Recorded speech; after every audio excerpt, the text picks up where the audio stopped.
আসসালামু আলাইকুম সুপ্রিয় দর্শক, মাইক্রোসফট ওয়ার্ড বাংলা টিউটোরিয়ালের ফুল কোর্সের আজকের এই অষ্টম পর্বে আপনাদের সবাইকে স্বাগত জানাচ্ছি।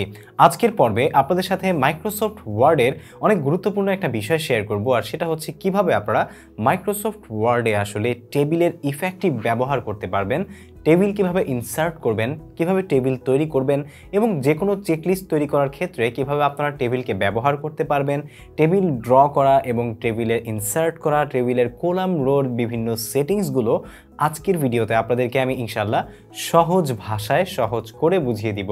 অবশ্যই আমাদের পুরো ভিডিওটি শুরু থেকে শেষ পর্যন্ত দেখবেন এবং বিগত পর্বগুলো মাইক্রোসফট ওয়ার্ড সম্পর্কে যদি আপনি মিস করে থাকেন তাহলে ডেফিনেটলি আমাদের ভিডিও ডেসক্রিপশনে দেওয়া লিঙ্ক থেকে এক্ষুনি দেখে নিন। আর পরবর্তী পর্বগুলো পাওয়ার জন্য অবশ্যই আমাদের চ্যানেলটি সাবস্ক্রাইব করে পাশে থাকা বেল আইকনে প্রেস করে রাখুন। ফেসবুক পেজ থেকে আমাদের ভিডিও দেখে থাকলে ফলো করতে ভুলবেন না। So let's begin. সুধী দর্শক, welcome back to our screen. তো আজকের ভিডিওতে আমরা মাইক্রোসফট ওয়ার্ড বা এমএস ওয়ার্ডের এই ইনসার্ট ট্যাবের টেবিল যেই সেকশনটা আছে এই সেকশন নিয়ে আলোচনা করব ইনশাআল্লাহ। তো আজকের আলোচনা থেকে ইনশাআল্লাহ আপনারা আপনাদের মাইক্রোসফট ওয়ার্ডের কাজকে আরও প্রোঅ্যাক্টিভ করে তুলতে পারবেন, ঠিক আছে? সুতরাং অবশ্যই আপনারা পুরো ভিডিওটি দেখার চেষ্টা করবেন।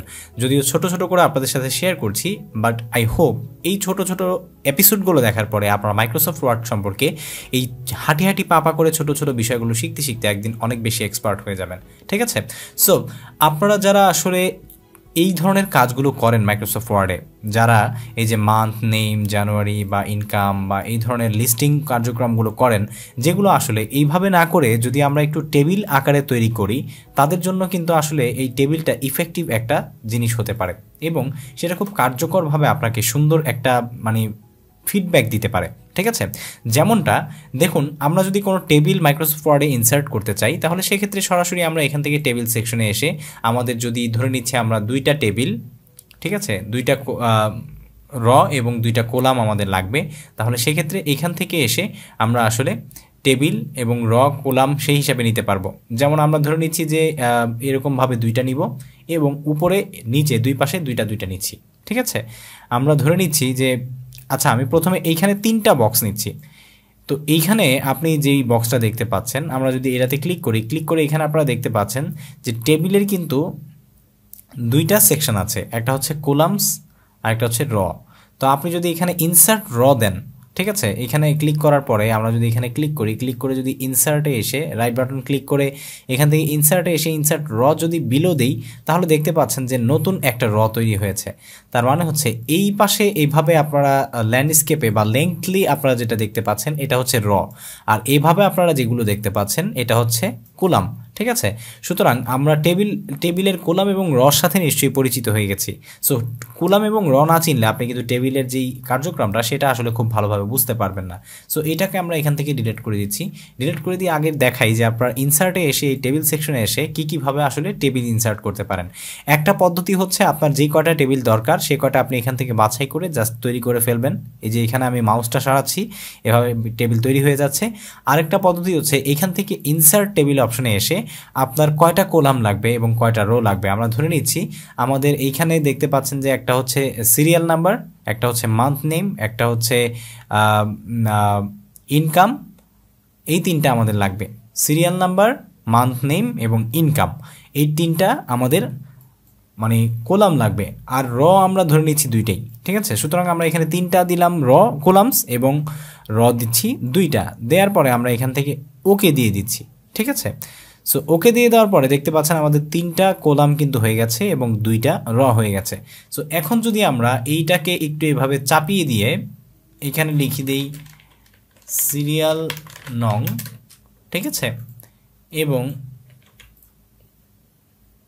এটাকে আমরা টেনে দিব যেটা ছোট হয়ে গেছে, দেন মান্থ নেম, ঠিক আছে, এরপরে হচ্ছে ইনকাম অ্যামাউন্ট, এটা দিলাম। দিয়ে এই তিনটাকে এভাবে সিলেক্ট করে ধরে আমরা এখান থেকে ইনসার্ট সেকশনের হোম পেজে আসব। হোমে এসে এখান থেকে জাস্ট এটাকে সেন্টার করে দিব, অথবা কন্ট্রোল ই দিলেও হবে, অথবা আপনারা এখান থেকে রাইট বাটনে ক্লিক করে এইখান থেকে এসেও আপনারা সেন্টার করতে পারবেন, ঠিক আছে? সো সেন্টার করার পরে যদি আপনার এইটাকে বক্সটাকে আরও ছোটো করার প্রয়োজন পড়ে, জাস্ট পুরো বক্সটাকে ধরে আপনি এভাবে ছোট করে নিতে পারেন। যেমন আমরা এইটুকু করে নিচ্ছি, এটাকে আরও ছোট করছি, এটাকে আরও ছোট করছি, সিরিয়ালটাকে একটু বড় করে দিচ্ছি, ঠিক আছে? বড় হয়ে গেলে জাস্ট এইটাকে এই পুরো বক্সটাকে যদি আমরা সেন্টারে আনতে চাই এখান থেকে সামনে সেন্টারে নিয়ে আসলাম। আনার পরে এখন যদি আমরা মান্থ নেম এখান থেকে জানুয়ারিটা এখানে আনি, তারপরে ইনকাম মান্থ নেমটা হচ্ছে জানুয়ারি, সরি সিরিয়াল হচ্ছে 1, মান্থ নেম জানুয়ারি, ইনকাম হচ্ছে 2,50,000। ঠিক আছে, এটাকে আমরা এখানে সেভ করে দিলাম। একইভাবে আমরা এখান থেকে ফেব্রুয়ারি 02, এখানে ইনকাম হচ্ছে 2,65,000, এইভাবে আমরা রাখলাম। এবং এগুলোকেও আমরা যদি এখান থেকে সেন্টারে রাখতে চাই রাখতে পারি। ঠিক আছে, সো এইভাবে দেখুন, এভাবে আপনি যেই কাজটা করলেন সেই একই কাজ আপনি যখন এভাবে করছেন তখন কিন্তু এই জিনিসটা দেখতে একটু মানে সহজ হচ্ছে, যে দেখছে তার জন্য ইজি হচ্ছে আপনি কি বোঝাতে চাচ্ছেন এবং কি দেখাচ্ছেন, এটার চাইতে এটা বেশি কিন্তু ইফেক্টিভলি আপনার ডকুমেন্টে কাজ করবে। সুতরাং এই জন্য আমাদের জন্য টেবিলটা খুবই গুরুত্বপূর্ণ। ঠিক আছে, তো এখন টেবিলের আরও কিছু স্পেসিফিক বিষয় আপনাদেরকে আমি শেখাই। যেমন এখান থেকে ইনসার্ট সেকশনে এসে আপনি যদি চান যে আপনি কোনো টেবিল ড্র করবেন, তাহলে এখানে ড্র সেকশনে ক্লিক করে আপনি এইখানে আমরা যদি চাই যে আরেকটা লাইন দিব, দেখতে পাচ্ছেন যে আমরা লাইন টানার সাথে সাথে লাইন হয়ে গেছে। সো এইভাবে আপনি টেবিল ড্র করতে পারেন।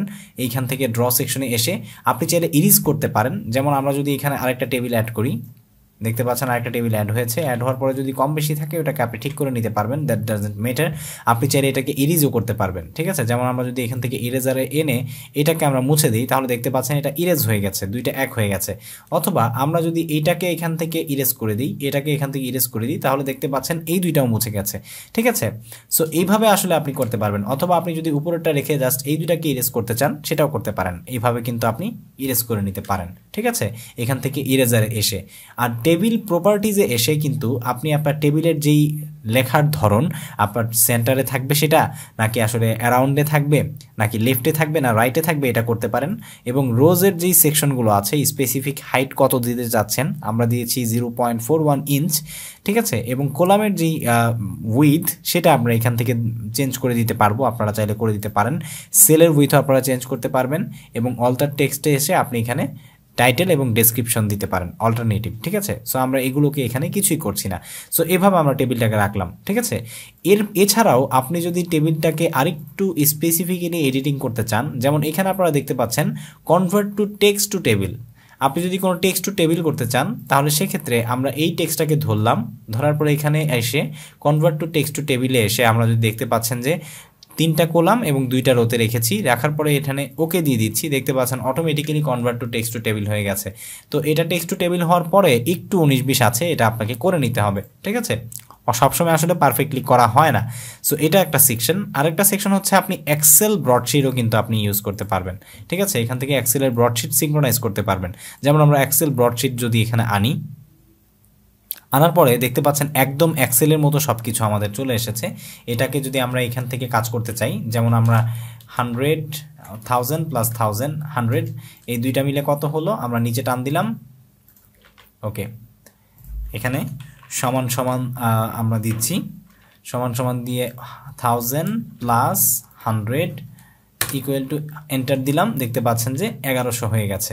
সো এভাবে কিন্তু আপনি এক্সেলের যে সিঙ্ক্রোনাইজেশন আছে সেটাকেও এইভাবে ব্যবহার করতে পারেন। এবং এই যে পুরো ফাইলটা আছে, ঠিক আছে, এটাকে কিন্তু আপনি একদম এক্সেলের ফাইলের মতো করেই কিন্তু সাজাতে পারেন। ঠিক আছে, একদম এক্সেলের মতো করে।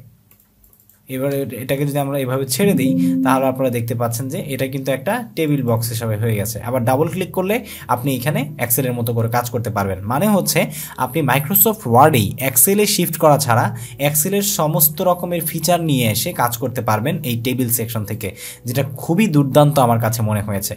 ঠিক আছে, সো এই হচ্ছে বিষয়। এখন এভাবে আপনি আসলে এক্সেলের সাথে সিঙ্ক্রোনাইজ করে কাজ করতে পারেন।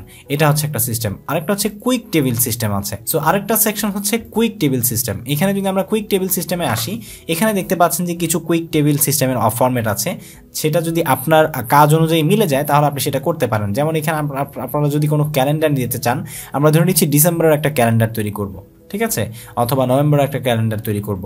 সেক্ষেত্রে আপনি এই ফরম্যাটগুলো নিয়ে এখান থেকে কাজ করতে পারেন, যেটা আপনার জন্য খুবই ইফেক্টিভ এবং সময় বাঁচিয়ে দেওয়ার মতো একটা আসলে ফরম্যাট হতে পারে।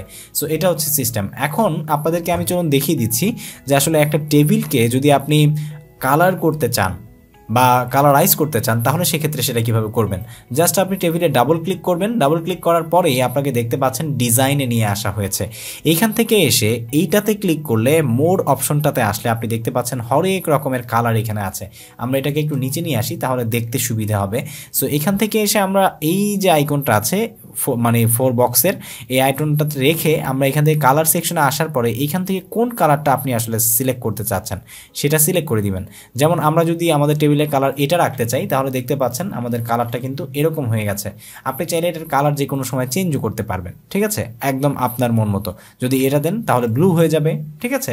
সো এভাবে আপনি আসলে টেবিলের কালার চেঞ্জ করতে পারবেন এবং আপনার ডকুমেন্টকে ইফেক্টিভ একটা ডকুমেন্ট তৈরি করে নিতে পারেন, প্রোডাক্টিভ একটা ডকুমেন্ট হিসেবে মানুষের কাছে প্রেজেন্ট করতে পারেন। যে কোনো জায়গায় এই টেবিলের ব্যবহারগুলো আপনার অ্যাসাইনমেন্ট হোক, রিপোর্ট হোক, আপনি আর্টিকেল তৈরি করেন, যে কোনো কিছু তৈরি করেন, এই ইনফোগ্রাফিক টাইপের এই টেবিল টাইপের জিনিসগুলো সত্যিকার অর্থেই কিন্তু ইফেক্টিভ ফিডব্যাক দেয় আপনার যে কোনো ডকুমেন্টে, ঠিক আছে।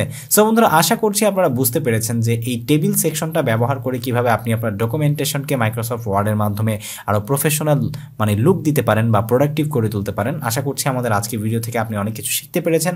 পরবর্তী ভিডিওতে আপনাদেরকে আমি এই ইলাস্ট্রেশন সেকশন নিয়ে আলোচনা করব এবং শিখিয়ে দিব এটার সঠিক ব্যবহার, যেখানে আপনারা পিকচার ইনসার্ট করা, তারপরে বিভিন্ন shape design, smart art, chart তৈরি করা, ঠিক আছে, এগুলো কিভাবে তৈরি করবেন এবং কাস্টমাইজ করবেন এই বিষয়গুলো আপনাদেরকে আমি A to Z ইনশাআল্লাহ দেখিয়ে দিব এবং স্ক্রিনশট কিভাবে নেবেন সেই বিষয়গুলো আমি দেখাবো।